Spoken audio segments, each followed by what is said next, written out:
The woman dug out all of her credit cards, and she spent the whole night, maxing out a total credit limit of $3 million. Faced with such abnormal credit card activity, the bank staff responded quickly. The next day, they found the woman and demanded repayment, but the woman had no intention of paying back. She even blocked the bank's phone number right in front of them. Furious, the staff immediately flagged her credit as dishonest borrower. The woman would never be able to borrow a penny from the bank again. Faced with this outcome, the woman seemed unusually happy, because what she wanted was to become a defaulter in the bank's system. The reason she did this was because she knew her good friend Linda had already taken out a loan shark debt under her ID, and the very next day, Linda would max out her credit card at the mall. And the reason the woman could foresee the future was because she had already died once, not long ago. The woman was beaten to death by debt collectors, but her soul did not vanish. When she opened her eyes again, she realized she had returned to the days before Linda maxed out her card. So she immediately tried to make herself a defaulter, so that Linda could never spend another dollar in her name. The next day, Linda announced to the company Valentine's Day was just around the corner.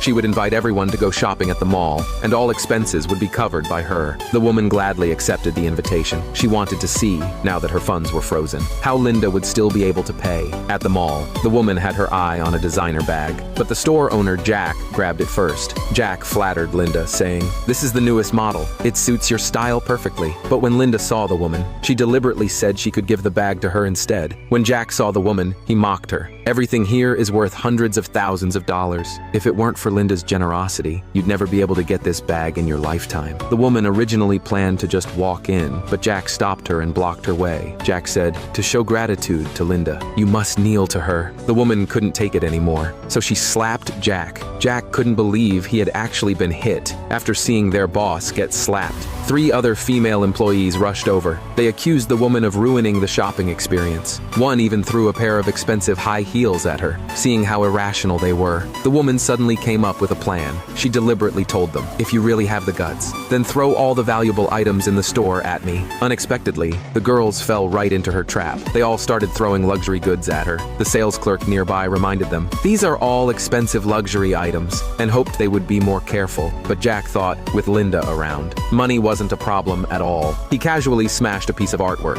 Soon after, the mall manager rushed over. He put an end to the farce. According to their calculations, the luxury goods they damaged totaled $10 million.